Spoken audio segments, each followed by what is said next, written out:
Hey, from New Jersey, it's the SNL Nerds, the show with two comics from New Jersey nerd out about Saturday Night Live. I'm your co-host, Darren Patterson.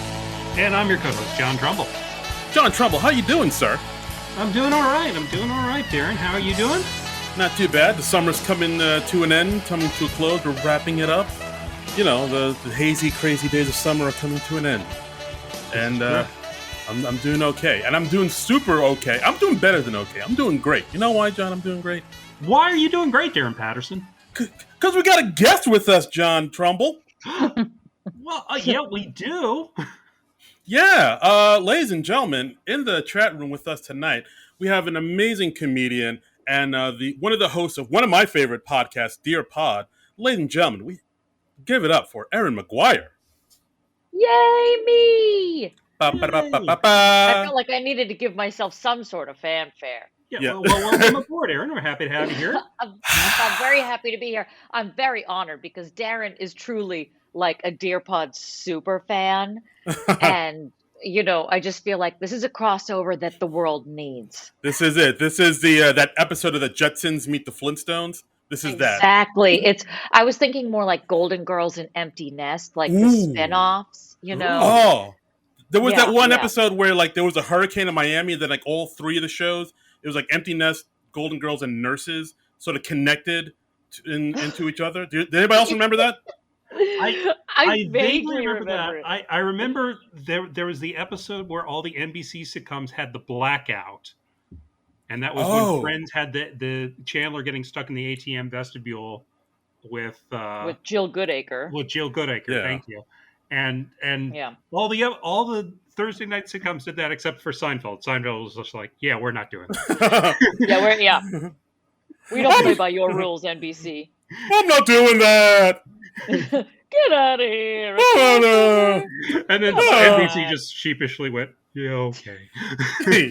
Yes. Your impression of Seinfeld sounds more like a horn that's messing up. It's like, ah. Yeah, that's what I was going for. Good. It's like Ray Romano with a chest cold. Deborah. Yeah, it's like if somebody had tried to defibrillate or do like CPR at Ray Romano. Yeah, I know. I was trying to do with Seinfeld. It came out like a dying goose. So, yeah, exactly. At this point, I think Seinfeld is a dying goose. Yeah, so the sounds are similar. No, I didn't mean it like that. Oh, boy. Oh, God. I'm canceled before I've even been started. Oh, dear. Oh, Seinfeld. Seinfeld, if you're listening, I'd like to apologize. We're all available to open for you at any venue, so please. Anytime. We will drop whatever we're doing. Not listening to this podcast, you guys. Never say never. Oh, boy. Wow, this episode's coming in hot already. It's possible, but I would say extremely unlikely. But we should get into why we're here. We're not just here to have this wonderful banter. We're here to talk about the new Apple TV series Schmigadoon, which just wrapped up this week on the 13th, I think. Schmigadoon, Apple TV came out last month on July 16th. Stars Keegan-Michael Key, Cecily Strong, Fred Armisen, produced by the great Lorne Michaels. I was looking through the credits and I saw that Bowen Yang is a creative producer, a consulting producer on this show. He even wrote an episode.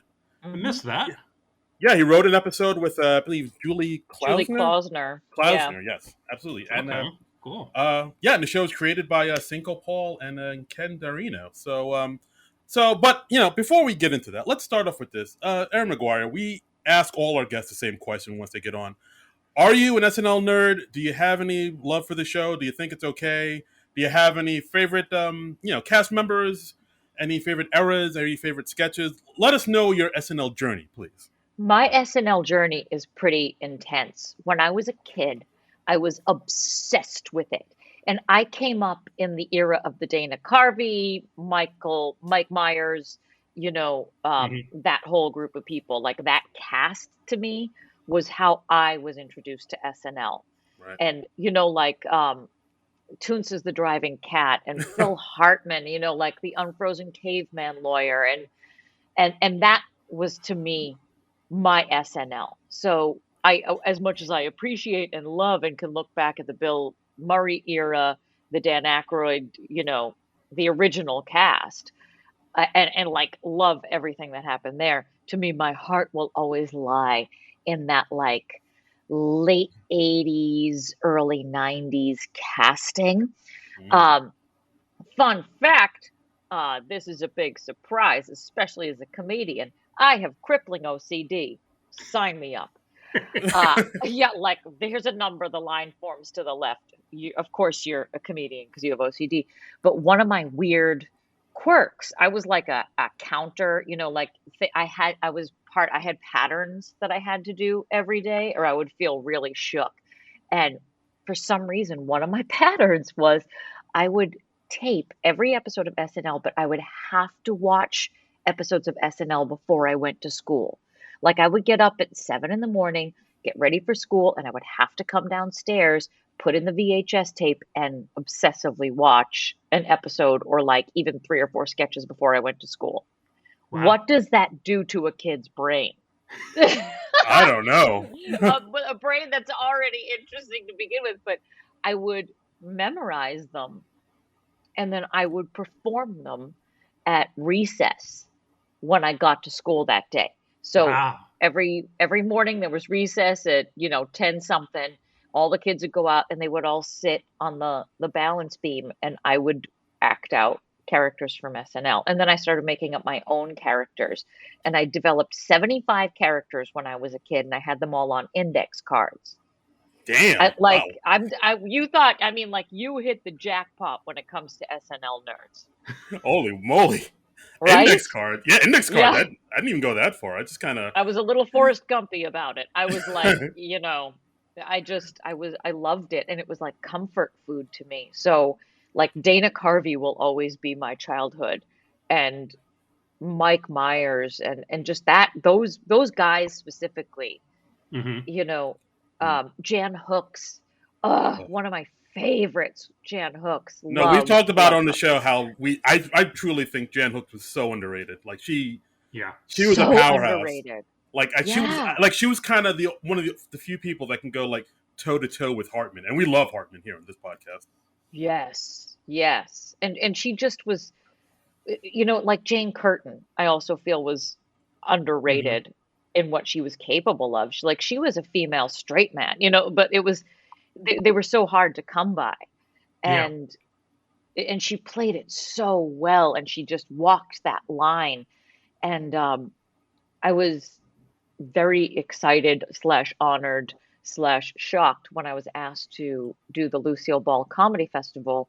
And it coincided with the opening of the National Comedy Center in Jamestown, New York. So it's a big museum. That's a huge tribute to comedy. If you're ever in the neighborhood, go. If you're not in the neighborhood, get in the neighborhood to go because it's a really fantastic museum. And since it was the opening weekend, it was like gala events were happening and it was overwhelming because like a lot of the original cast of SNL was there. So I remember like going and just like I had a couple hours free. I went to go watch Lorraine Newman on a podcast and it was wild to be on a t-shirt sharing sharing a t-shirt with these names, and your name is on the t-shirt like under Lily Tomlin. And I'm like, it's wild. But as a kid, like that's my 8-year-old me being like, oh, my OCD feels so much better now. That's fantastic. Wow. Yeah. I mean, yeah, I think you kind of love the same era that John and I kind of grew up with. Like I think when like years ago when we started this podcast, we talked about how like the late 80s was basically our era. Like you said, Dana Carvey, Phil Hartman, Kevin Nealon, like Jan Hooks, all like that era. That era was like the one where everything was just kind of banging on all cylinders for both of us, I'd say. Exactly. I just felt like there was no dead weight. That's true. No. Yeah. Not at all. And because it was a smaller cast too, they had to all be more versatile, and you got a better sense of what everybody could do. Yeah. I loved it. Yeah, I think people almost kind of forgot how big Dana Carvey was back in the day. Like he was a star. Like he was a big deal back in his day. Like he was one of those things. He was just like everybody liked him immediately, and he could do no wrong. You put him in any sketch, he could like make it better. Like he had all these impressions just at the ready. Like his Regis Philbin as Johnny Carson. He could just like go into it, and like he was really He something. debated himself in the '92 elections. He did George Bush and Ross Perot. That's right. Ah! Yeah, I forgot about that. Oh my God, yes. Can I finish? Can I God, finish? Yeah. Yeah. Wasn't that also the John Lovitz era? Mm-hmm. Yeah. Yeah. John Lovitz was around. I think like John Lovitz was like mid '80s, but then he kind of carried over to like the late '80s, and like by the '90s was in that cast that they had for 1 year with Randy Quaid and Laura Dunn and Dennis Miller started that same year, and then John Lovitz was one of the few people that they saved. In fact, I think at the end of that season they did a thing where there was like a fire in the studio, and they had Lorne run in and save John Lovitz and left everyone else to burn. Yeah, that was. So it was That's pretty actually obvious how they found out who was going to be renewed. Right. So it was pretty obvious that John Lovitz was going to stick around. Yeah. Thank you, Lauren. Thanks. That's how I'm going to tell you that you're on for a new season. That's good. You, Julia Louis-Dreyfus, out the door. You, Joan Rick Robert Cusack, Downey you're Jr. burning to death. But Oh my God, Joan Cusack. I know. Oh my God. That was also like, I did something with Denny Dillon years ago. I forget what it was. But yeah, that was another random one. Yeah, my multiple lives have intersected very interestingly, especially with Schmigadoon. So I'm glad that you guys asked me to do it today and chat about it. I'm very excited. Yeah, absolutely. Well, I mean, I know one of the things you mentioned is that that you worked with one of the creators of Schmigadoon, Cinco Paul. Yeah. Well, him and his partner, Ken Dario, they created a musical called Bubble Boy based on, I mean, they actually, remember the movie? That movie was theirs. With Jake Gyllenhaal. Okay. Yeah. And so they made that movie into a musical. So funny, so sharp, so like charming and really smart. And I just wish it had more eyes on it when it was, it was coming up, because I got to do a smaller production of it when it was sort of on the newer side, and I played Bubble Boy's mom, like you do. And it was fun. It was just fun. And they sort of premiered it in New Jersey with, I think, the hopes of it moving somewhere. But as is the case with a lot of musicals, trying to get a show from point A to point B to point C is so difficult, even with the history that they had and all the heft behind them. He had already come into this having written movies, and for some reason, I don't know what happened in the grand scheme of things. I know it's still out there. I think it's still being done. It's more like it's just being done in smaller venues and in colleges and in high schools and stuff like that. But it was cool to be part of that first cast. And I don't know if we were the original cast of it or we were in the very beginning of it. So being part of the creation of it and having him out there and getting to hang out with him, such a cool guy, so chill, couldn't be nicer. And I feel like you see that in what he does. Like, that show had so much heart. And when you look at Schmigadoon, there's no tarnish on it, It's smart, and it has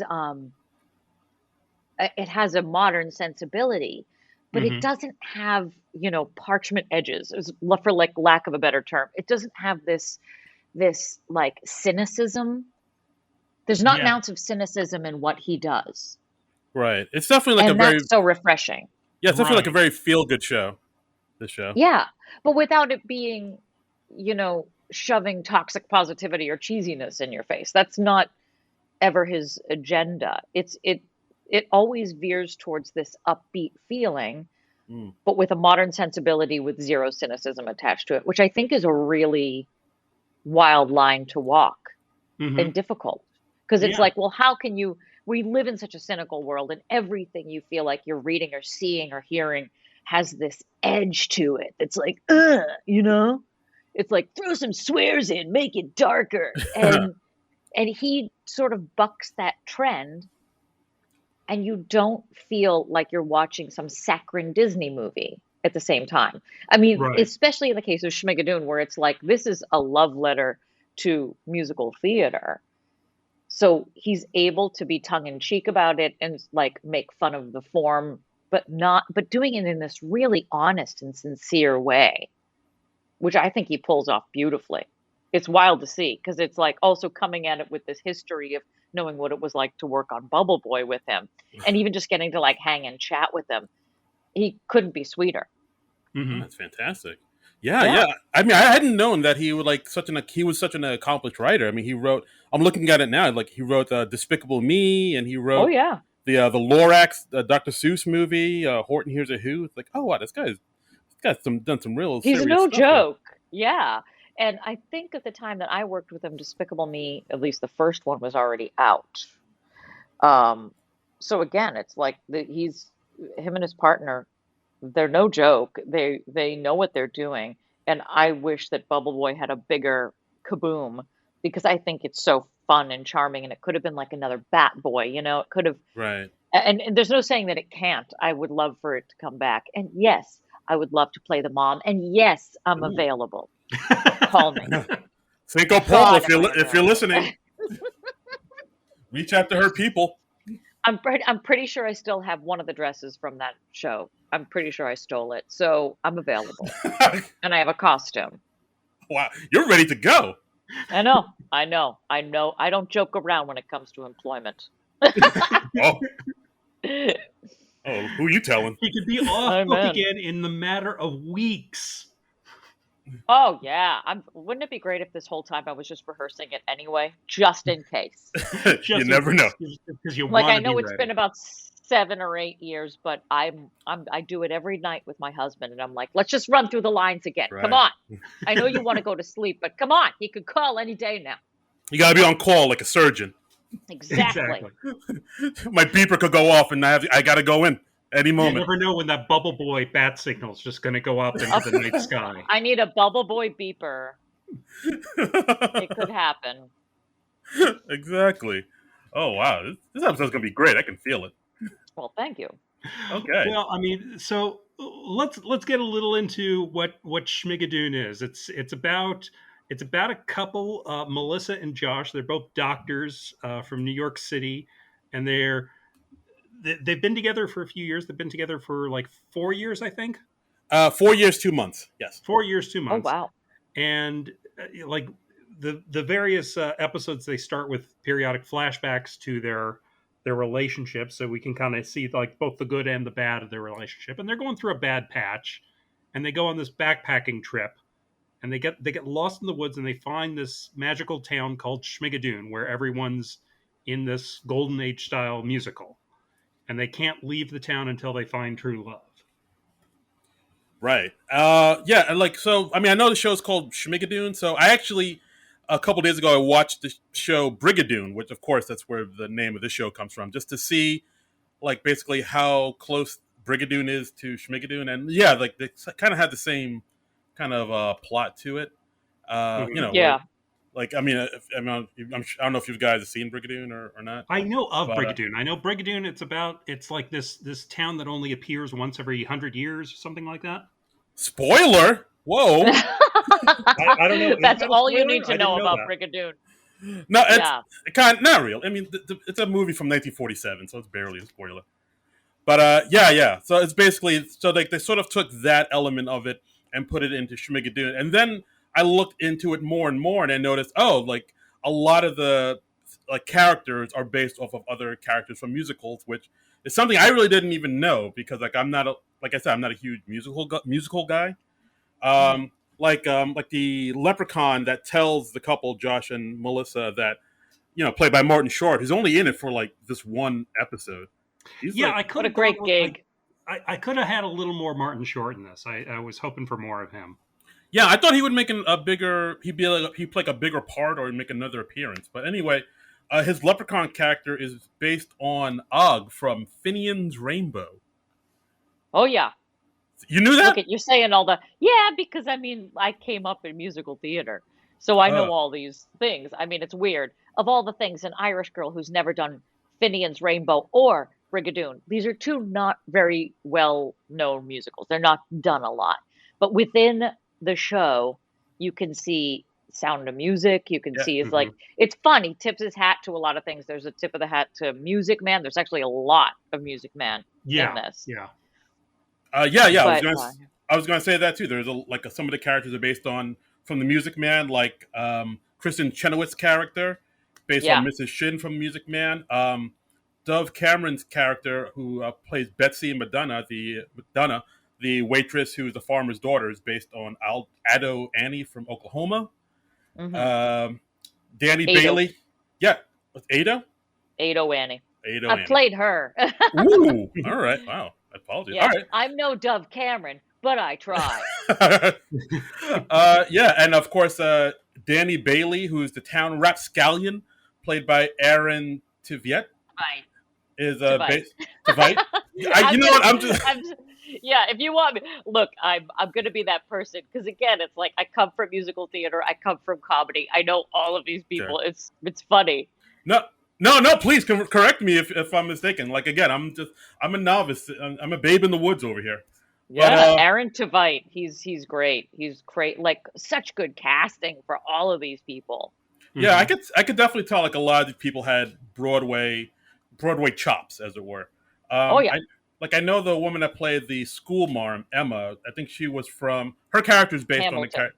Yeah, she was in Hamilton. Like I think some others as well, but I thought she was fantastic. Fantastic. Ariana DeBose is her name. Yeah, damn, you are. I need Wikipedia for all this. You just know it off the top of your head. Just do. Holy moly! And Aaron Tveit is based on Billy Bigelow from Carousel. And, again, like there's like a lot of things like I didn't, like a novice like myself didn't know, but like I imagine if you're somebody who loves the musical theater like yourself, Aaron, it's like a lot of this stuff was just speaking to you. Yeah, and I know Anne Harada who played the mayor's wife. Oh, nice. Yeah, she's fantastic. That number they give her is so funny about her not knowing that he's gay and like they're just focusing on everything in this house that is just like gay chotch. It's just like two guys that are wrestling. Yes. It was so good. Just Greco-Roman wrestling, just grappling another man sans clothing. Yes. Nothing's wrong though. Yeah, so there's lots of like tips of the hat to all of these different musicals and what a cool, weird idea. Yeah, I was interesting. I read that the idea was something that that Senko had for like 20 years. He was saying like, well, what if the two hikers in An American Werewolf in London, instead of like ending up in a horror movie, if they ended up in a musical, which is just such a weird idea. But that's how genius weird things are made. And then one day you're like, I think I'm gonna actually try this. Yeah. And I mean, what great choices for leads for Cicely Strong and Keegan-Michael Key, because I mean, Cicely Strong, obviously she loves to sing. I mean, like there's hardly an episode of SNL that goes by where she doesn't do a number of some kind. And, you know, she's obviously like a big musical theater geek herself. And Keegan-Michael Key, he's definitely got musical talent as well. We saw that a lot on Key and Peele. So, I mean, I think it's great. It's a great team up between the two of them. Yeah, I also liked how his character Josh plays somebody who doesn't like musicals.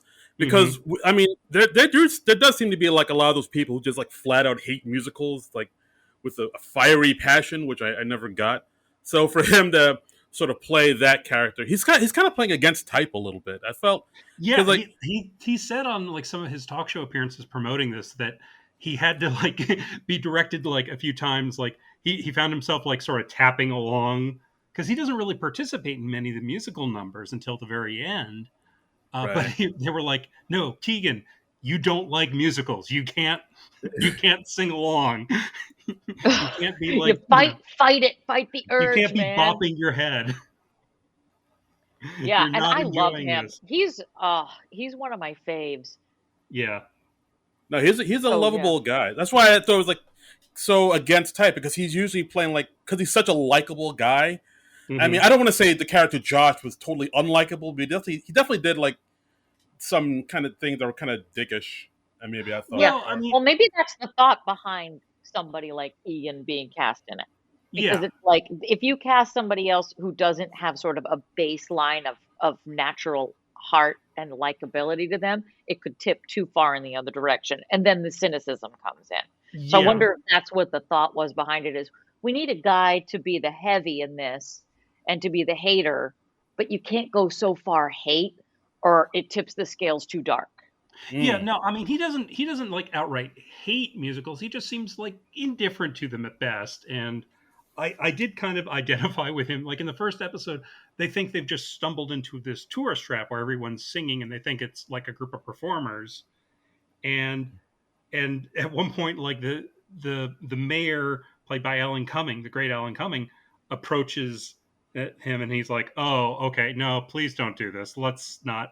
And I so identify with that because I love theater. I love seeing shows, but I don't like it when I see a show where everyone's in character and then they interact with the audience, just because I find that Oh God, embarrassing for yeah. everyone involved. No, Mm. I You know, where know. you're seeing like the mystery of Edwin Drood, and someone comes up and he's like, "Hello, governor, I'm your faithful Oh, chimney sweep." And you I'm just like, know, oh, and now I have to have a fake conversation with you. And as sometimes, like, somebody who's had to play those roles too much in my life, I yeah, feel your pain. I hate being on the receiving end of someone breaking the fourth wall. It's like, oh God, please. And like, if you've ever seen Cats and they like come up to you in the aisle and you're like, I want to just walk into traffic right now, which yeah, I do wonder now. The one good thing that could come from COVID is that audience interaction will stop. Thank God. We did You it. know, yeah. we did it, I you guys. I'm not saying that I released this disease specifically to stop audience participation. I'm just saying. I'm not saying I I'm released not this. not saying it. I yeah, need my lawyer present. it so rarely works, I think. And it's also extra uncomfortable if you know some of the people in the show, but they're talking to you and they're not breaking character, and you're just like, Fred, I know it's you, you know? I mean, Yeah. Be like, leave me alone. I have my $16 Chardonnay that I'm drinking and sitting here in this theater. Just move along and let's tell the story. I think about the only time I've enjoyed that was when I've seen productions of Cabaret where they've had the Kit Kat dancers, because women in lingerie. But Hey What now. can you do? Yeah. yeah, but other Another than show that, I did. Oh, oh yeah, Yeah, yeah. I did ah, Cabaret. I've done a couple different productions of it. It's yeah. But I wow. yeah, didn't, blessedly, I was like the curmudgeon-y Kit Kat girl. At least uh that's the huh. choice that I made. So I never interacted with anybody. I just sat on stage and looked like I was just coked out of my mind. See, And, there you go. yeah, I made a choice. My choice involved no one else. Best of both worlds. Yeah, That's a choice. everybody wins. Yeah, Wow. I saw a production of that where they had the Kit Kat dancers. They had, I think they had Polaroid cameras so that you could like take pictures with them. I mean, even Oh, though that's like totally out of the timeline because it takes place before World War II, but it was fun. well, it would be weird to have flash pots at everybody's table. It would be Yeah, very like fire hazards, people, lighting their hair up, yeah, yeah, complicated. Absolutely. yes, yes. But I thought that was fun, and and Keegan is a likable and charming enough guy that you don't dislike him for being down on the musicals or for having problems. I like that both Josh and Melissa, they each had their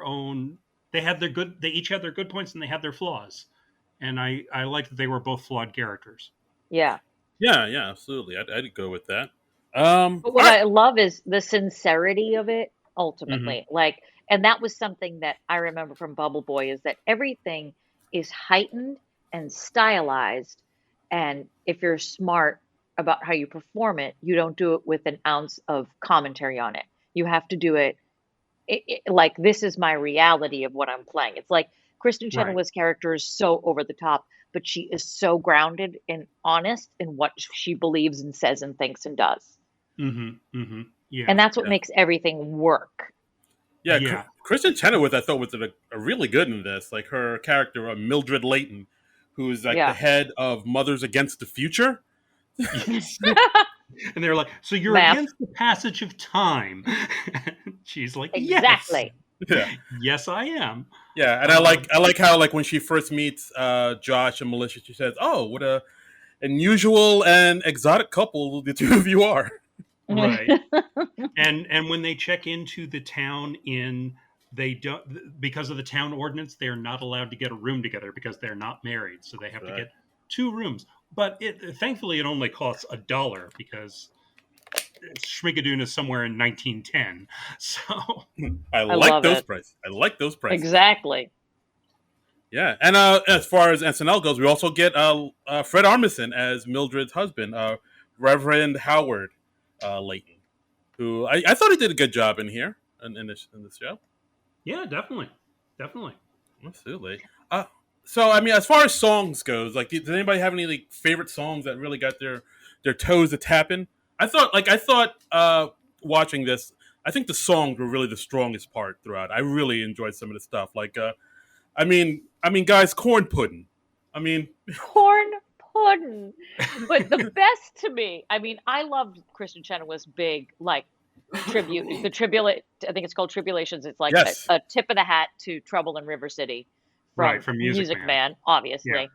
What you have to appreciate from that, from like a cinematographical, I'm suddenly like trying to use words that are bigger than my knowledge of anything.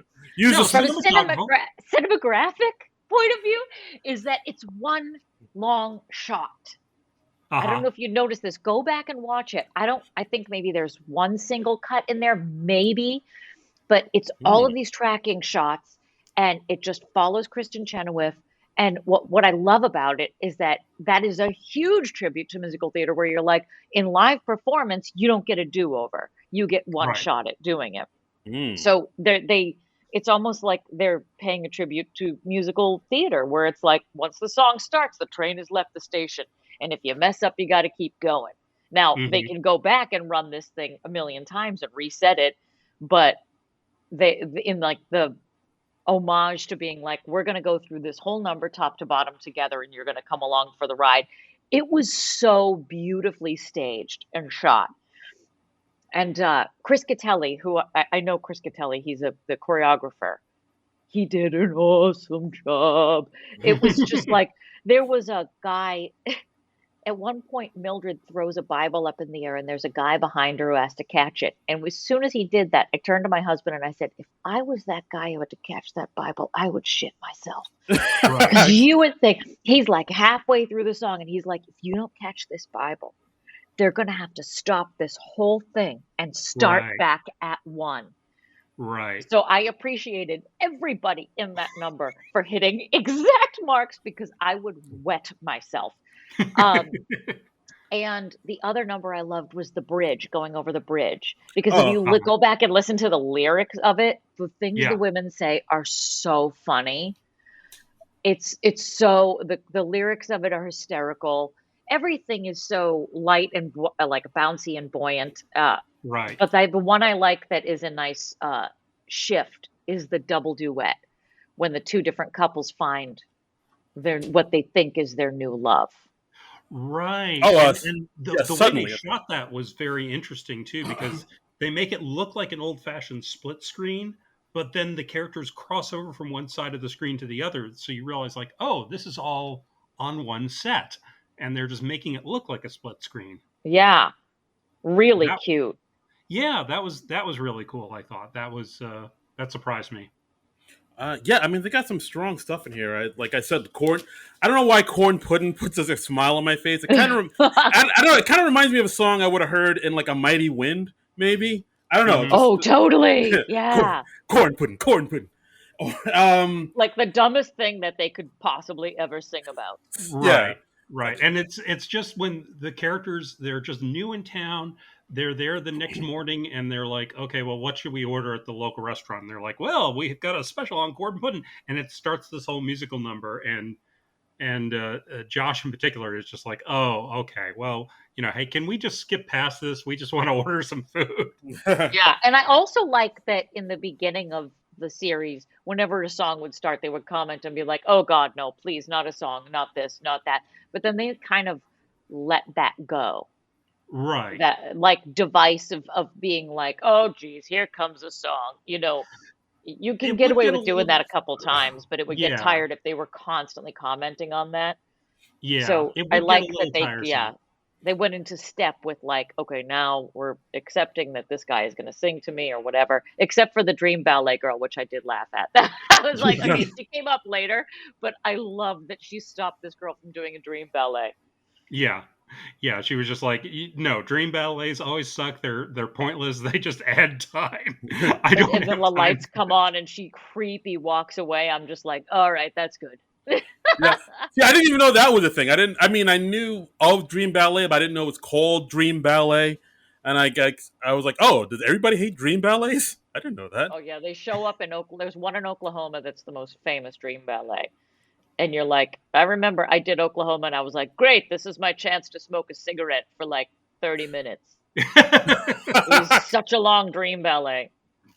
A 30-minute Dream Ballet? Oh my God, it felt like 30 minutes. Cripes. I was like, I am sitting in a very uncomfortable costume. If you guys could dance faster, that would be lovely. But it was, yeah, it's a long Dream Ballet. So there's a tribute to Oklahoma right there. Okay. And the basket, when they were bidding on the baskets, that's a tribute to Oklahoma. Oh, Oh. okay. Yeah, in the second episode they have a basket auction, which is you bid on the basket you like the best, and then you are matched with the woman who made that basket. Hmm. So Right. Entirely what happened in Oklahoma. right, Mm. and Josh, because this is after Josh and Melissa, they decide because they can't get out of town because apparently they are not true love. So they decide to break up, and then they both investigate other possibilities with the townsfolk. And Josh matches up with the young lady that Dove Cameron's playing, Betsy McDonough. Betsy. Yeah, and when they go out into like the woods in the town, and by the way, all the sets in Schmigadoon are just wonderfully fake, which I just Yeah. loved. Um, that was a lot of fun, and then and throughout his date with Betsy, there are just hints that she's like remarkably young.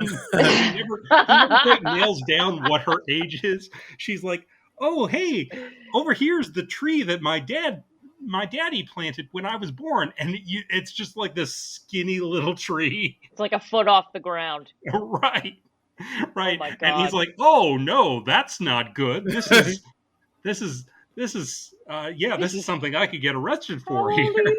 I think you could be 15. Oh, that's what Cecily Strong's character says at some point. She was like, you've seen all of these musicals. Right. They're 15, but they're really 25.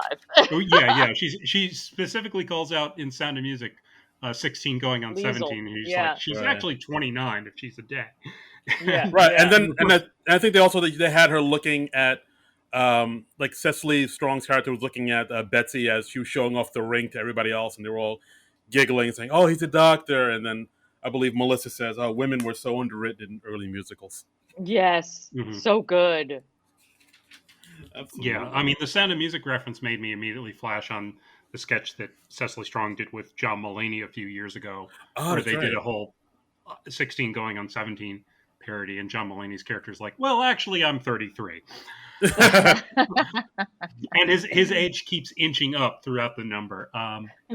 So, yeah. So I have a feeling that's probably a favorite of Cecily Strong's. Yeah. Oh, Well, it's like in Grease. Everybody in the musical Grease of the movie, you're like, oh Right. my God, Stockard Channing was 58 playing a 16-year-old, Exactly. which yeah. we talk Exactly. about on Dear Pod all the time. Dear Pod, Right. we're like obsessed with people, anachronisms and things like that, especially in the 80s. It's me and my co-host Patty O'Brien. We're obsessed with things that were so wrong in the 80s that we just sort of went, it is what it is. Like Right. all of these people are playing high school students, and it's like, but you belong to AARP. You're like, you just got in with a senior discount, not a high school discount. You're a man of a certain age. Oh my God, you've got like 10 o'clock shadow. You think you're 13? Yeah, Oh I my mean, God. Why does this high school freshman have crow's feet? It's I know. And Crohn's disease. I don't get it. I'm so old, my God. Oh, I saw It's Gabriel. like St. Elmo's Fire. Yeah, I saw Gabriel Carteris have dinner at 4 in the afternoon. Oh, Oh my God, Gabrielle, God bless her. Even she was like, I'll be over here. Tell me when the kids are done playing. I'll be eating cigarettes in the corner, looking at my 401k. oh, shout out to Gabriel Carteris. Wow. Good, yes, president of Screen Actors Guild. Ooh, absolutely. Yes. Yeah. So, I don't know what other songs did you guys get a kick out of. I mean, I enjoyed, "Lovers Spat" was another one that was a favorite of mine. I like the one that the town rapscallion Danny Bailey sang, "You Can't Tame Me." I like. There was this one point where he sings a song and he's singing to Melissa about how it would be nice if they got married and had kids, 2 girls for you and 2 boys for me. And then Melissa jumps in and says, "Well, shouldn't all the kids be for both of us?" Yeah. Like, why? I think one of my favorite moments was him busting into the song about her being pregnant, and she kept being like, "No, I have an IUD. This isn't. I'm not pregnant." And that he just gets so lost in, "But if I have a girl," and that she just walks out and lets him keep singing. Right. Yes. Right. It's just one of my favorite moments. She's like, I'm just gonna walk away. You can keep going. I'll bring some bacon with me, but oh God. Yeah. I like that. Like I said, I'll have to do whatever I can to get money. I'll have to steal it. I'll have to rob. I'll have to pilfer. And she said, "Yeah, those are all mean the same thing. You don't Right. need to." But it's such a good song. He's a crazy talented singer. He's really good. Yeah, I was very impressed with him. I wish his character could have carried through like more of the show. He's just kind of in the beginning, and then he kind of drops away and then shows up again at the end. Yeah. But I read that the show was originally going to be an 8-episode series, but they cut it down to 6. I guess because like they were shooting this, of course, in the middle of COVID. So maybe that's why they cut it back to 6. I don't know exactly why that happened, but maybe that would make sense. Yeah. Or I mean, I like this 6 episode thing that I feel like a lot of shows are doing it now. Mm-hmm. Yeah.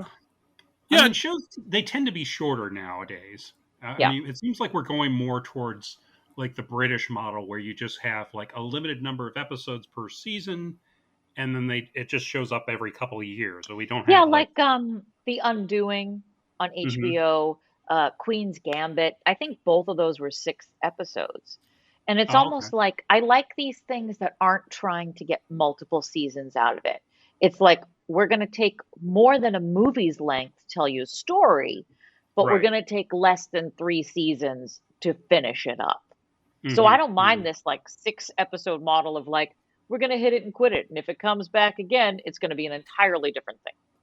Right. I mean, I will say that does seem to be the way everything's going as far as shows go. Like, I know Stranger Things was like only 8 episodes a season, so you could just kind of knock it out pretty quickly. But I will say that's the one thing I kind of wish happened in this show, where Trumbull said, it was supposed to be 8 episodes. I kind of wish it was 8 episodes, just because it felt like it kind of. I don't know. They kind of sped through it on certain areas. Like I kind of wish they had like kind of more time, more episodes to let the show breathe and maybe give more backstory and stuff to all the characters. Like I felt like it kind of was over a little too quickly in certain places. Like in that one episode where Josh in the beginning meets Emma, and like she says like I won't have any of you, sir. And like by the end of the episode, she's like totally in love with him. Like I don't know if that's maybe a commentary on like most musicals, how quickly they fall in love in most musicals, or maybe they had to shorten it because of COVID or whatnot. But I don't know. I kind of want to ask now. I'll do the reach out. I'm just curious. Yeah, I just found an article where they're talking about the order being chopped. They said it happened for various reasons. Apparently, they said one of the people. They could only get Jane Krakowski for a few days. So she's like just very in and out of the show. I think she's just in like one of the episodes. Right. And she's playing a character very much like the Baroness in Sound of Music. Right. Which I think is so funny. Yeah. How they basically are like, oh, you've come in and changed my whole life, but I'm okay with it. Oh, and it's Mhm. true. It's like that's exactly the Baroness is just sort of like, well, you're in love. I guess even though we were supposed to be married, I think I'll just go now and I'll be I'll fine. just graciously step aside. Yeah, Yes. and it was Yeah. so funny. I mean, she comes from musical theater too, so I love that they gave her this big sort of body, like fun Jane Krakowski vibe and number. Hmm. Yeah. And she just like comes in, hits it, and quits it. I mean, some characters you're like, that's exactly what the character would be like in musical theater. These people Yeah. that get Yeah. dropped in and they just do this one bombshell number, and then you never see them again. So it's like, I think I didn't mind the 6 episodes for that. It's almost like, oh, we're gonna do this and we're gonna move along, and it's like it's funny to me that Martin Short only shows up for that one time just to deliver the most pivotal piece of information. Like, Right. oh, you Right. can't leave unless you're in love. Bye, and that's it. Toodaloo. And And I'm sure it's like apparently, a combination of necessity, like you could only get him for a day. I mean, this thing is chock full of stars. yeah. Now, apparently, it looks like that the character Danny, the town rapscallion, there was an act subplot that was going to be in the 2 additional episodes. It says originally Danny and his shady friend were looking for knives so they could rob Josh and get the money Danny thought he needed in order to build a life with Melissa. It was a whole thing. So they Hmm. Oh, just so okay, that's why his character okay. just kind of disappeared. So apparently he would have carried through a little more if we'd Ooh. had the 8 episodes. But Oh. That's interesting. He's a real no good mhm. Nick, I tell you. I know he is, and he's got the high-waisted pants to prove it. They were like And at the his navel. costuming. Oh my God, it was so good though. It As soon started as he like showed at up, the I was bottom of like, his rib oh, cage. yes, it was perfect. Whoever costumed it and did like the makeup design, the hair design, the costumes, the set, everything was Hmm. so on point. Yeah, yeah. I know the production designer was Bo Welch, who I know from some movies he's designed. He's worked with Tim Burton a lot. I know he Batman Oh, Returns was one of his, and he's done some other things as well. But yeah, it was really impressive, and it looks a lot like a classic musical. It's shot in that very sort of flat, artificial way, and all the sets are yeah, obviously sets, which it just made it a lot of fun. so fun. Yeah. Absolutely. Yeah, and I also like there were like a few like I saw a few sort of little, you know, cute and clever jokes here and there, like at the bake sale, the multi faith bake sale, and it's Hmm. just two tables, Oh, yeah. Yeah. Presbyterian and Methodist. Yes. I got a kick out of that. And Hmm. I mean, I also like the sort of other subplot where the mayor of the town, played by Alan Cumming, Mayor Aloysius Menlove, is a closeted homosexual, and Oh, yeah. and And like he And comes to realize that Fred over the Armisen's, course. yeah, the Yeah. Reverend. Everybody's suddenly gay. I like that it. I also like that subplot of like somebody new, somebody outside is coming in, and they're teaching these people more about themselves. Right. yeah, it's like what's that movie? Pleasantville, a little bit. Yes, totally, Remember that? Yeah, I exactly. can see Yeah. that. Definitely, definitely. And I liked Alan Cummings' number where I forget the name of the number where he just sings at someone's funeral about how he's just A homo. realized that He's he's like, a I'm a homosexual. Sure. homosexual. And It's Cecily Strong has a nice number because like she's an OBGYN, and at one point she discovers one of the townsfolk she's having a baby out of wedlock, the scandal, and gasp. her and her fella, they don't know too much technical stuff about how this whole childbirthing thing works. So she sings a number called Vagina, which is very much like the Doe a Deer from Sound of Music. Oh, so funny. That's Only another with one. It's like every time you guys mention a new song, I'm like, and that one, and I love that yeah, one. yeah. Yeah.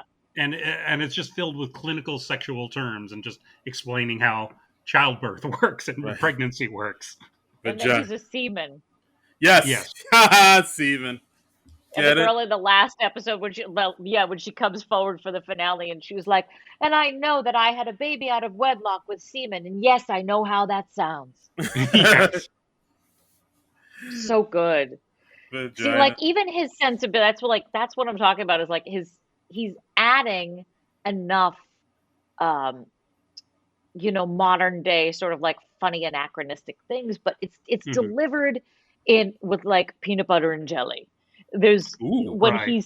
he puts something in there, it doesn't clank, it doesn't feel harsh, it doesn't feel out of step with anything else that he's created in the world.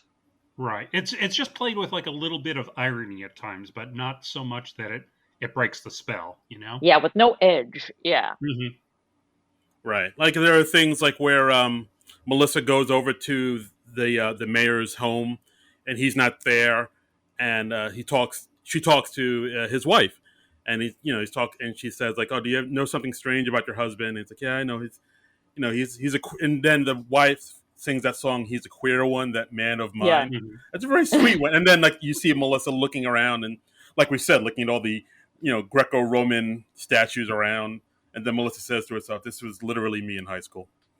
Yes. Like things Oh like my that. God. Yeah, I get it. I get it.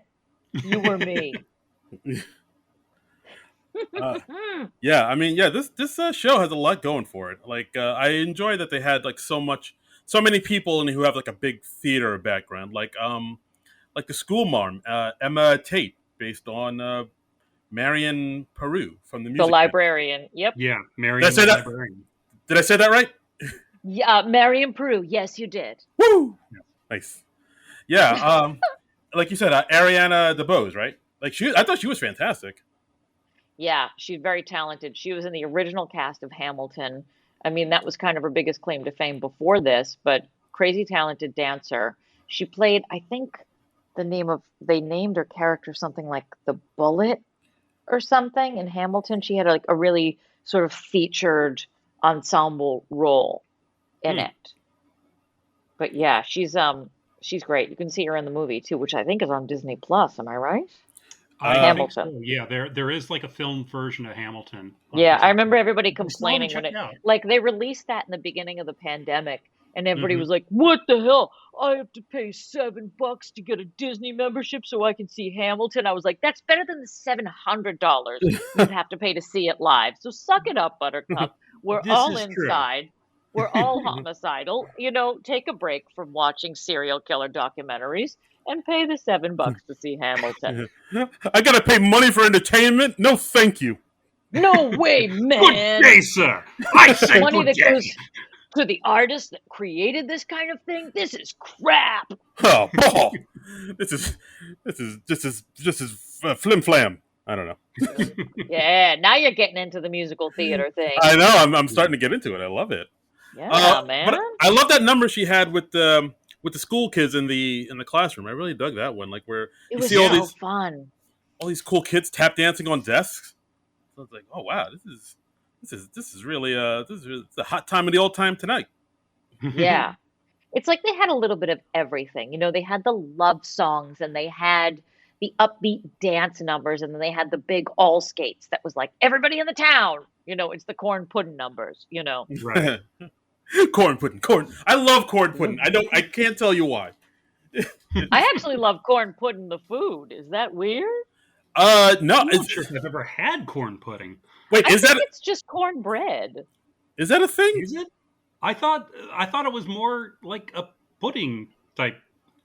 Well, now we're going to have to Consistency, stop but- this whole podcast until All we all right. Oh, Google damn it. it. Okay, now I'm going to have to Google corn pudding. You need All some right, Google music, just like a boop, boop, boop, Let's boop, see. boop, Okay, boop, corn boop, pudding boop, dish. boop. Siri, what's corn I- pudding? It's a creamy culinary dish prepared from stewed corn, water, and any of various thickening agents. Ooh, well, I don't like the sound of that. The hell does that Oh. mean? An optional thickening agent. That just sounds very ominous. Oh, I'm gonna call my husband a thickening agent from now on and see if he enjoys that. Sure. Arrgh. There, you know what? I'm not seeing a consensus with the pictures. There are some where it looks like it's like almost a macaroni and cheese type of thing, and there are some where it looks like cornbread. So Oh yeah, No. maybe it varies. I can get on board either way. I don't hate a corn product. Absolutely. Sure. I was raised in Boston on canned goods, so I appreciate something Yeah. that's not a green vegetable, I guess. Chef so Boyard. I guess it can vary from between cream corn and cornbread. Mm. So, Okay. All right, okay. Fair enough. All right. Well, we've learned something new today, Look at haven't that. we, Yeah, listeners? yeah. Yeah. See, we entertain and we teach. I Yeah, know it's edutainment. Yeah, you're that's welcome, right. listeners, and it's free. That's what we're always striving for. Absolutely. And while we're giving flowers to some of the cast members, I love the kid that plays Carson, the Uh-huh. little kid with the Oh speech yeah. with the lisp, and they have him. He's kind of like a town crier, and they have him get right in front of the camera, and it's like it's the mayor before the Yeah. mayor says something, or I don't know. I got a kick out of that too. He's like, I just like that he can go in anywhere, anybody's house, anybody's business, Yeah, anyone's at one point, establishment. yeah, Melissa Cicely Strong's character just goes, so he can just walk in anywhere at any time. yeah, Yeah. He has the run of the joint. yeah. It's like And he's based on a character from Music Man too. So it almost seems Right. like Josh is more in the Music Man world and Melissa seems to be more in the Sound of Music world. Mm-hmm. Yeah. You know, Okay. and except they do have like a shall we dance moment where she dances with the doctor. So she falls in love, what she thinks is falls in love with somebody else from the town, the doctor who turns out to be a veterinarian. One of my favorite scenes is all of them confessing truth about themselves. And the guy who's like, I hurt myself to get attention. Yeah, Yes. I like how Betsy says, "I'm pretty sure I'm a socialist." Yeah. Yes. The things they admit are just so good. I would have so much fun in that writing room being like, what do you want to step forward and admit about yourself? It'd be fun to do. Yeah, it's pretty fantastic. Yeah, and the doctor was played by Jaime Camil, who was I know he was in Jane the Virgin, and he plays Doc Jorge Lopez, the attractive but judgmental widow doctor. But one of the best facial hairs I've ever seen in my life. Oh my He's a god! very impressive beard. That His beard game is is strong. on Yeah. point. It is oiled. It is sculpted. His hair is perfect. He's got that little curly Q thing going on with the mustache. You know. And I like that his mother was the one to deliver the truth about love. Yeah, that was pretty sweet. I really dug that part too. Hmm. Where it's because towards the end of the show, Melissa was talking to the mother, saying her her doubts and concerns about love is like, I think I love Josh, but there are times where I just don't know if I love him, and it's like there's this thing and they basically said like love is something you sort of choose to believe in. So like the doubts and everything you have is part of love, which I was like, oh, it's pretty sweet. I'm not going to lie. I wept through most of the finale of this. Wow. And yes, maybe I'm PMSing and so be it. And maybe I'm highly emotional and maybe it's the fact that we're about to get a hurricane and I'm sensing weather. It could be a lot of different things because usually sure. I'm dead inside, Right, of course. But You're a comedian. I've had all my, I know, I was like, I've had my feelings hammered out of me years ago growing up in Boston. As But- well, you should. And I had to I wrote to Cinco today and I was like, I just want you to know you made my Grinch heart grow 3 sizes this day because I wept through half of that finale. Wow. I could see that. Like the scene where Josh finally sings. That was a really tender scene. Like I thought. Yeah, I thought and they didn't make it funny. They didn't try to add anything to it. It's like, okay, this is your most honest, earnest, open moment in the show. Go for it. Yeah, that's true. They did play it with sincerity. Yeah. Right. And that's like the only time he sings in the show. And yeah, the show does have some real romantic moments. There was one moment that really got to me was like we start out with a flashback with where Melissa and Josh's first meeting, where Melissa's trying to get a candy bar out of a vending machine and she can't do it. And they both work at the same hospital. And Josh comes by and he's like, it helps me when I kick it. And she kicks it, and then everything in the vending machine starts falling out of the vending machine. Oh. And then later we see a flashback to their 1-year anniversary. And Melissa gives this heartfelt speech about everything Josh means to her and all that. And he just is like, I feel the same. And she's like, oh, really? I pour my heart out and you just say ditto and that's it. And then a waitress comes by and she's like, would you like to see the dessert cart? And she opens up she takes the lid off the tray that she has and it's just filled with all the vending machine type candy. And I thought, that's a really sweet romantic moment. Yeah. I like that. Yeah. Even though I'm dead inside, that got to me. Yeah. Am I the only one alive? Am I the only one alive? No, you're not, Darren. Oh. Nope, you're dead inside too. Trust me. This is how I find out? Wow. Yep. All right. All Well, it took was episode 151 all Yeah, right. I mean, for you to find I out. would have thought that the fact that you became a stand-up comedian was a big hint. I But totally went over my. I should have caught that, but I didn't. Totally went over my Yeah. Let me head. tell you what, nobody is stand up who everything went well for. Like, I'm not here because everything went right. You know? Exactly. Yeah, I remember like shortly after I got into stand-up, telling one of my friends, like, "This is not a sign that things are going well for me." Yeah, This is- yeah. It's almost like when women at a certain age lose their mind and they get a pixie cut, a really short haircut. It's a sign that they're about to have an emotional breakdown Oh dear. on a bathroom floor. So that's Wow. just, Wow. yeah. That seems Wow. specific. I know it does, doesn't it? It's not even me. That's the weird. I'm like, is this every friend that I've ever had?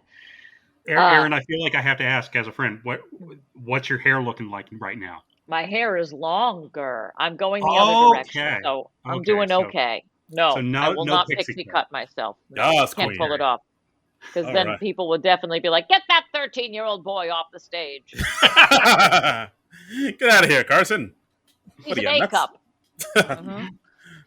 Oh What I boy. like about the concept, like the structure of the show, if I may say so, Mhm. is that we always start with uh, a flashback. But Yes. I even love the card that's like 4 years, 3 months before Schmigadoon, Right. and you see where they were, whether it's a good or a bad experience, so that you have this like template of knowledge for who they are, where they came from. But it's like slowly doled out to you over the course of the episodes, and then it ties it up so nice and neat at the end, where you see, you know, right before he's about to cross over the bridge with Emma, and he Mhm. thinks that, oh God, he has those second guesses about whether or not he should be going over this bridge with her, and that she's like, is there the kid, I think it's the boy asks, is there candy in New York? And then he flashes back to Melissa Right. hitting the vending machine and all the candy coming out. So it's like all those cool tiebacks. Yeah, yeah, and I really like those flashbacks because you see both the good things about their relationship and the problems that they have. Yeah, And and that I when like that. suddenly this like Deus ex machina that is uh the mother of the doctor is suddenly Mhm. the one that's like, oh, what you just described is love. That's all it is. It's good and it's bad and it's all of the above. And why Mhm. can't it be? Mhm. Yeah. And Yeah, that was when I and lost my mind crying in my living room, just for the yeah, Oh. and I record. like at the end. This is, I suppose, a bit of a spoiler. Like Melissa comes to the realization that they both need to change. Like all this time, she was assuming Josh was just the one who needed to change, and that all their problems originated with him. And then she was like, "Oh no, wait, maybe I have kind of unrealistic expectations too." And I like that they both had to change and meet in the middle. Hmm. That's nice.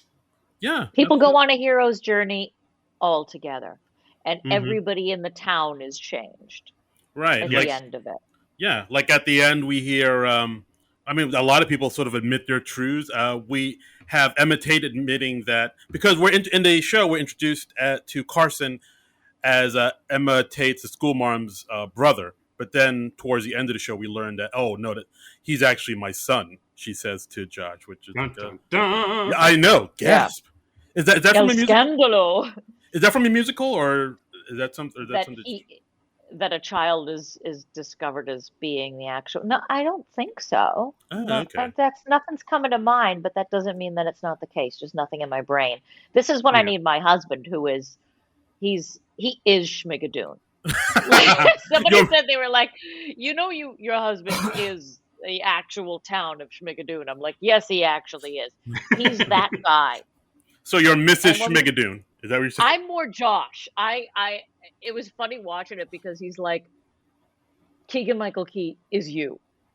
And having come up in the world of musical theater, but then been like, I've always had my feet in both worlds. I've always been half in comedy and half in theater. Hmm. And when I started doing stand up, there was a tipping point where you're like, okay, all in. So since I've done that, I have a lot more tarnished view. Just saying. Got it. I'm just more cynical, I think.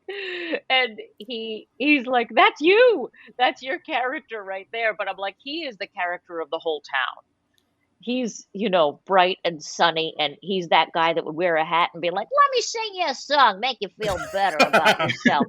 I mean, Gary, you're a fan of the pod. You hear me just ripping it all the Yeah, time. yeah. You Do always my put. impression of him. When you talk about your husband, I was like, he sounds like a delight. I'd love to meet up with He's a that. love. Let He's a the sweetheart. let them We'd meet up like with to that. hang out with him. Yeah, let's meet Yeah. up with that gent at the malt shop and have a sarsaparilla. That's it. He is this guy. My husband, in my interpretation of him, is like a guy who delivers papers to you in the 20s. He sort of stands on a corner with a little pork pie hat, and he knows everybody in town, and he kisses all the babies, and he's just like, "Hi, mister. Let me get you a paper for the day." Like, that's what I hear. That's how I hear my husband. And That's it's like bled into all of our friends wow. too. So whenever we hang out, the first thing they always do is they're like, "Oh, hi, I'm Jim." Wow. Well, sounds- hey there, mister. Well, hey there, Jimmy. What do you say? What do you know? And then I sound like I'm a news reporter from 1940. So the two of us together, it's like dialect workshop in our house. It's a lot of like different eras coming at you, and none of them are from this era. So I it's love just it. like a never-ending stream of the front page or something like that. Exactly. It's like, oh wow, you guys, nobody ever made it out of black and white in this house. You Why guys do you are still in the talkies. Why do you all talk like John Mulaney? That's exactly it. He's one of my favorite comedians, partially because of that. I'm like, oh yeah, I get that.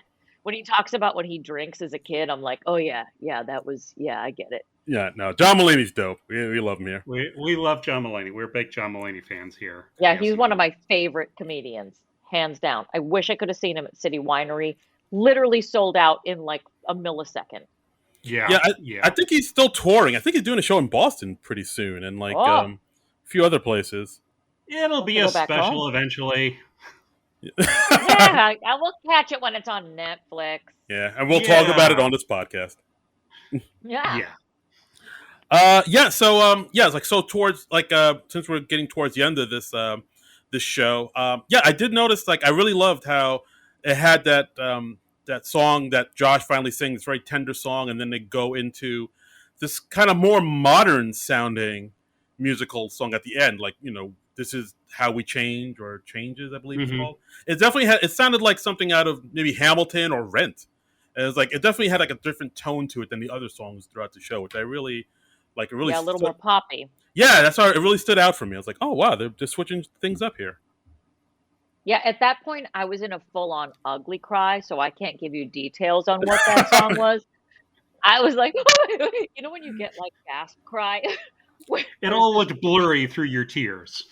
Yeah, I was like trying to like get the cry out, but trying to stifle it at the same time. Like I was alone at home, and I'm embarrassed. It's just so beautiful. Exactly. It went donkey cry at one point. It was like, Oh wow. I got really into it. I loved this show. Sounded like my Jerry Seinfeld impression. And it all comes full circle. All comes full circle. There we go. Way to tie it all up together. That's called the callback, kids. That's what we say in the biz. Yeah. That's the terminology. That's right. That's right. That's what they call it in the biz, you see? All I do is call back now. I just want to do one special that's just all callbacks and have no frame of reference. You just you don't establish anything. You're just calling back to things in like a previous special. But then I'll do my first special will be all setups. There you go. There you go. And then the second one will be all callbacks. It's conceptual. I like it.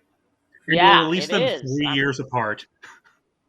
Exactly. Wow. So people will just be dying to hear by like 2032. All of the punchlines are gonna come in. Right. Wow. So setups, callbacks, punchlines. 3 specials right there, an hour each. Wow. There Dude, you just blew my mind. Premise. Every part of the buffalo right there. Exactly. The breakdown of the joke, it goes over the course of a 10 to 15 year range. I'm sure Netflix will want it, I'm sure. So, sit by the phone. They're going to call any minute. I know. That's why I'm still rehearsing Bubble Boy, too. Call back. Nice. Nice, nice, nice. Yeah. So then, as you know, at the end of this show, we have Melissa and Josh. They made up. They sing the Changes song, which is a really beautiful, sweeping song. And then it's the two of them at the foot of the bridge, and they look at each other. They look at all the Mhm. friends they've made in Schmigadoon, and they walk towards the bridge. And then that's it. It cuts off, and so it kind of ends. Yeah, we Kind of. don't see whether or not they made it. Yeah. I mean, I'm assuming they kind of did that just in case they get renewed for a season 2. And like, Mhm. I guess they figured Yeah. maybe if they didn't, they ended on a note where it can hold its own as a like a one-off thing. I wonder I if guess they would get a season 2. Has there been anything online about that? I was seeing on the Wikipedia page for the show. Apparently, Cinco Paul said that like he did have like a multi-season idea, or yeah, he said Ooh. like his concept for the show involves more than one season. So I guess if Well, then I'm I, definitely available. if there's a season 2, I guess they will have more problems that prevent them from getting true love. And if this is all there is, then they achieve true love and they have all their problems and everyone lives I like it. He happily ever left it after. open just enough for Yep. you to make the decision. Got to give you a little wiggle room. I Hmm. like it. And yeah, and then that's the show, guys. So just overall, what did you guys think of it? Erin, what are your thoughts on the show overall? What do you how'd you come away with this? I'm partial because I know some people in there. But I thought it was, I mean, like taking the partiality out of, honest to God, I thought it was so sweet and charming and a love letter to music theater while pulling in comedy with a lot of heart, which I think, I mean, I don't, I didn't really like talk to, I don't think I've ever met Ken, but Hmm. having spent time with Cinco, can say that that's how I think he functions. And that's where I think he's so successful and why I think there's not a lot of people who do what he can do, which is to have a lot of heart without there being excessive cheese somehow, even in the device of musical theater, which can Hmm. be 100% cheesy. I don't know how he pulls that off all the time, but he does. And I just think it was a blast to watch beginning to end. It's very bingeable. Every episode's only a half hour. You get so invested in all of the characters. It's so well cast and it's just bubbly good fun. Highly recommend. 2 thumbs up. Ooh. All Mm. right. John, what do you think of I mean, Schmigadoon? well, I mean, look, I love Cecily Strong. I love Keegan Michael Key. So I was prepared to love this right from the word go.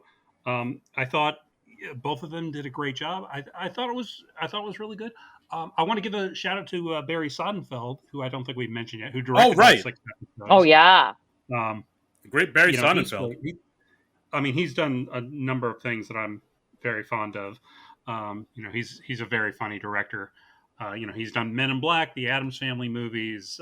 He did I know he did the pilot episode of the old Tick TV show from like 20 years back, um, and uh, other things like Get Shorty. He did that. You guys have Wikipedia. You can figure it out. We Yeah. do, but that involves typing and Sonnenfeld. stuff. And, no, I liked it. I think I might have enjoyed it a little more if I didn't binge it. If I had a little space between the episodes, I think doing all 6 in one session the way I just did it, Oh, you did that. it maybe is a little much. I think I would have liked a little space between the various episodes, but that's not Mm.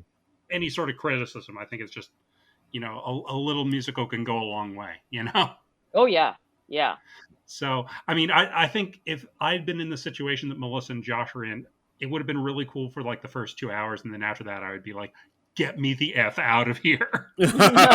um, but I liked it. It had a lot of wit to it. The songs are good. The musical numbers are, and the dancing and the choreography, it's good. I mean, it's visually, it's great with the costumes and the sets and the makeup ups and the hey kids, let's put on a show. Hmm. I enjoyed it. It was fun. I could have done with a little more Martin Short. I could have done with a little more of Aaron DeVelt as Danny. Could have done with a little more Jane Krakowski. But other than that, I really liked it. It's very well done. Yeah. Recommended. Yeah, I would agree with you too. I mean, like you said, when we brought up that the show was happening and Cecily Strong's in it, just right off the jump, we were like, "Oh, this is something we're gonna dig because we love I was like, Cecily you Strong." had me at Cecily Strong. We know she has a love for musicals, and I also noticed that she did she did have a dog in this show too, because we all know Cecily Strong She loves. did have a bit where she's like cuddling with a doggy, and yeah, Yeah, we Is that like a thing of hers? she like in pretty much every opening of SNL that she's done, you see her with her dog Lucy, who I forget Oh. what breed the dog is, but it's so adorable. And she's had like several sketches where it's just basically her playing with dogs.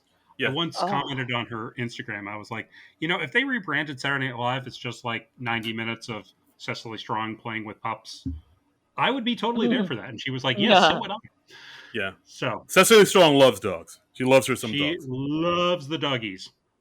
Uh, Amen. but yeah, like I think I feel the same way you guys felt about it. I really enjoyed this. It's really sweet and enjoyable. Like the production was top notch. Some fantastic dancing, some fantastic singing in it. I do kind of wish it was a little bit longer. Like Mhm. John, you said it was supposed to be 8 episodes. I think like if it was 8 episodes, it would have benefited from it, and it would have been more like kind of flushed out a little bit Yeah, more like the I characters and think the stories. story like it goes in like kind of fits and starts at times. Like there are some Right. characters who just suddenly appear and some characters who just suddenly disappear. I wish that more of the characters had kind of carried throughout. But Right. Like I think like Danny I Bailey's think character. yeah. Like Danny Bailey's character, I think I would like to see him in more stuff, or Betsy, Yeah. Duff Cameron's character, or Jersey's own Jane Krakowski in more stuff too. I would love to see that. Who I've met, Is by she the way. Jersey? Yeah, Mhm. I believe she's from Parsippany, if I'm not mistaken. She got Atta her start. girl. She got her start at the Barn Theater in Montville, and I actually met her at the Barn Theater a few years ago. She was Ooh. doing Nice. a segment on like the Today Show or something like that, and they were interviewing her there. And and I got to meet her and give her a print of a caricature thing I did of the cast of 30 Rock. So she was very Oh. nice. Oh, far out. Mhm. Yeah, but yeah. Overall, I thought this was a great show. I highly recommend everybody check it out. Mm-hmm. And Yeehaw. ye honk. Yeehonk. That's what it was. Yeah, that's okay. And yeah, we also put out the word that we were doing this episode on our Twitter, and we got a response from our good friends at Decomposition Podcast, Brett and Katie, saying that they felt the show was overwhelmingly okay. Great cast, fun premise, solid musical performances, and Martin Short gets billing despite having one line in one episode, which is true. It's like they were trying to seed future seasons while attempting to wrap up a whole series.